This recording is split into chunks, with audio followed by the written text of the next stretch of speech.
This is one of my current projects for this winter, a 1940 Ford. It's been off the road since the 70s, and I'm going to take you through and show you what I got to work with. As you can see, it's a pretty solid body most of the way through. Glass is in not great condition. There is some rust in the back here, and the trunk is in kind of rough shape, but we'll get into that. Again, glass is not great. Under the hood, we still have the original flathead. At the moment, the hinges are kind of messed up on the hood. There we go. So it was locked up. We put stuff in the cylinders about a year ago and let it sit. I did manage to get it to free up a little bit when I was pulling it with a rope, and we put it in gear. I don't know if the motor's going to turn over or not, so the first thing we're going to do is see if we can actually make the old flathead run. Show you the interior here. It is a complete car, minus the gas tank. I'm pretty sure the gas tank's missing. But there's an extra piece of glass in the back seat. The rear seat's actually in good shape. Front seat, I think, is torn underneath here, but is in there. Like I said, the trunk is rusted out back here. So the rust is kind of all down through there. And right in there's a big hole. Definitely has a lot of potential. I love the look of the body. I feel like a little lower to the ground, possibly a little wider, and I'll have myself a pretty cool 85-year-old car next year, because my real goal for this car is Hot Rod Power Tour and Rat Stock 3. So hopefully I can get it done for both of those, but this is what I'm going to start to work with. We're going to get it in the garage because it is cold out. Well, now that I've got the vehicle inside, it's time to start pulling it apart. Like I said, my plan is to disassemble this car completely, not restore it, not necessarily rat rod it, but customize it all the same. I definitely plan on a different powertrain. I haven't decided exactly what the motor is. I haven't really figured out exactly the budget. At this point, the budget is pretty low.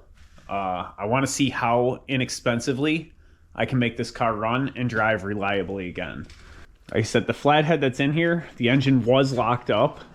I might try to get it to run, or at least see if it's even possible to run. My hope is that I can hop in this thing and hit the key, start it up, and drive it wherever I want, and have it be extremely reliable and a fun car to drive. So Hot Rod Power Tour is the ultimate goal with the car. If I don't make the Power Tour, I have other cars to take. And then Rat Stock 3, which is in September, is the definite deadline for when I want this car to be able to drive. I'm pretty sure the front suspension, we're going to do some kind of an independent front suspension setup, something like the Mustang 2. And I'll probably buy a different rear end.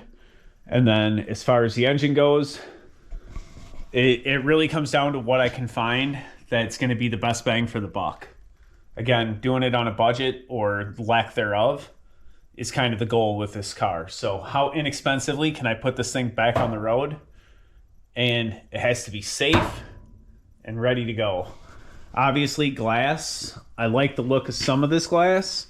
Other pieces are in pretty bad shape. I think I have this piece new, in which case I might have to look for a new driver's window, and I might keep some of the glass ready. Otherwise, I might also upgrade it, put all new seals, all new trim, and everything in there too. Glass for this car is not that expensive. It's all available. Again, we're going to check and see what the budget lays in store for us, but as of right now, I got to sell some stuff. My garage was a little more expensive than I had planned, and so the budget is very low on this car. This thing is an absolute disaster on the inside. It literally has sand all over the floor, and I don't even know what that is. I'm not sure if they sandblasted it before they painted it, but it definitely just had a recent, back in the 70s paint job. You can see the runs in it, where there's big massive runs all over. And there's pitting in here where it looks like it was sandblasted. I don't know how good that shows up on the camera there. So I'm not sure if that's what all the sand came from. This door has got some damage in it too. The body line's horrible down here. It's dented. Up in here you can see there's a bunch of filler and rust.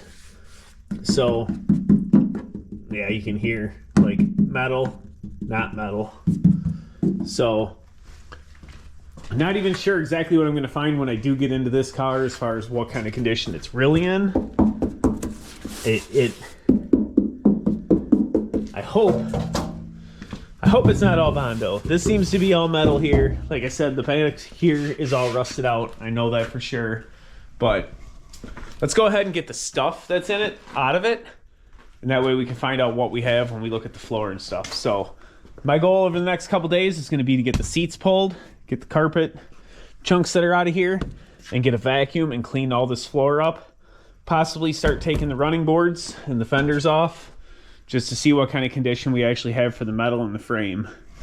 Because at this point, I'm not completely opposed to an entire frame swap if I find a chassis just to kind of set the body on. I really don't know how I'm going to do it yet. So everything's up in the air on this one, and really time will tell what we end up doing. So it'll be fun to see if we can actually get the old flathead to fire off. Like I said, I have all the parts to make it run because I don't think I said that, but I have all the parts to make it run. I own a 1940 Mercury that is, the engine's a little bit bigger than this, but all the parts are the same. So I could easily swap parts to see if I could get this thing to fire up as far as the ignition system, carburetor, things like that.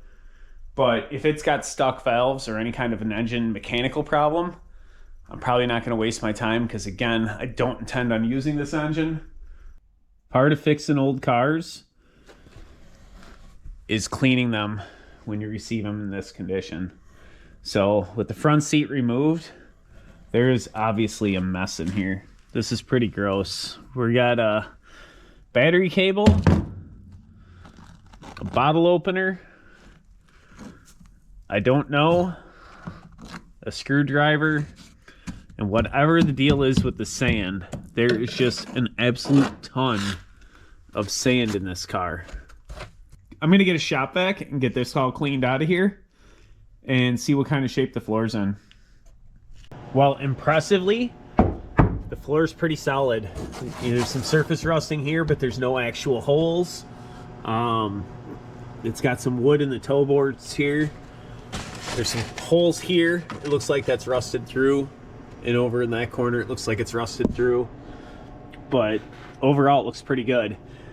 Big place that a lot of water and mice like to get is underneath the seats.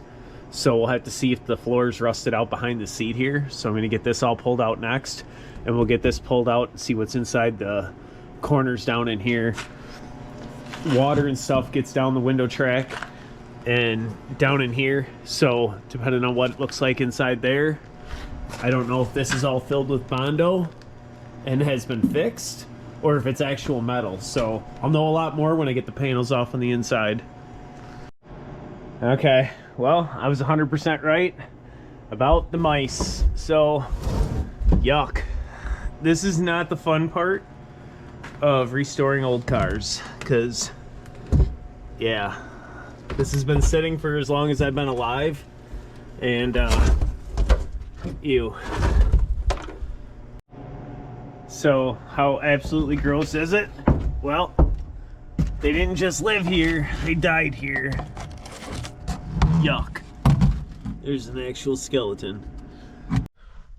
Alright, so I think the window's going to need some work to really work, but the same single control, this one will roll it down this way, and then if I go up,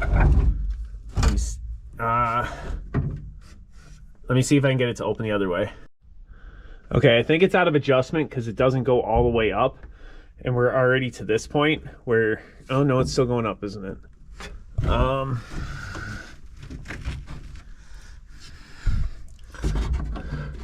Yeah, let me get it all the way up. All right, this is going to definitely take some lubricating because you can actually see where the window was at when he painted it. So it had never been rolled all the way up since they put the paint on the outside of this car. I was able to get it to go all the way up, but it took quite a bit of work.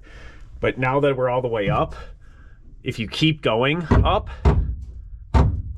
the window slides back and vents, which it's getting tight right there, so I don't want to go any further because I'm gonna have to take this all apart and clean it. But there's an ashtray here, and they call this a smoker's window. So the same control that rolls it down rolls it up and slides it back. I have a short on my 1940 doing it, so but that's one of the awesome features on this car. All right, let's get her cleaned up. Well, with the disassembly and cleaning of the interior, obviously I still have some more vacuuming to do and getting down inside here. I'm really happy with the overall results of what I found. We've got really good metal all through the floor, all through the sides, wheel well areas. All of that is really solid. Obviously, big hole back there and in the back. This is all kind of rotted out, which I already knew. This panel, I think I can purchase these panels as patch panels. I'm not sure. Otherwise, we have to do some fabricating. The trunk floor may end up being fabricated anyway because my plan, again, I love the look of the car and I want to keep the iconic look the same. However, I want it to sit really low to the ground, and we're shaving bumpers and we're going to make some modifications to it. It's going to be my own creation from a 1940 Ford. I don't plan on keeping this one stock. I have one of those. I have a 1940 Mercury that is completely original, 15,000 miles. And if I want an original car, I already have it. So this one is going to be my hot rod, rat rod style car. This is what makes a car rust out. All of this debris gets down in here, and then water leaks down through the weather stripping on a car that sits outside. And when this stuff gets wet, it just continues to stay wet and rust festers underneath. I think the plan is now to start pulling apart the front end. The engine, I can't move it by hand. It's still currently locked up. I am going to see if I can free it up, but I don't want to work around the radiator and deal with the hood and all this stuff. So I plan to pull these parts apart anyway. And you can see my hinge has got a big bend in it on this side versus over here. So the hood has to come off so I can fix that hinge anyway. So I'm going to go ahead and start with this and probably get the radiator pulled out of it so I have access to the front of the engine to see if I can get it broke loose. And again, if I can crank the engine over, do a compression test and say, wow, this thing could run, I'll see if I get it to run. Well, I was kind of surprised to see it, but it's got antifreeze in it and it's actually a nice green color. So I couldn't see anything inside the cap, but when I went to pull the lower hose off, it's definitely leaking coolant out, so the radiator might still be good. Well, awesome news. With the radiator out of the way, I went ahead and I pulled all the spark plugs back out, and I actually got the motor to turn.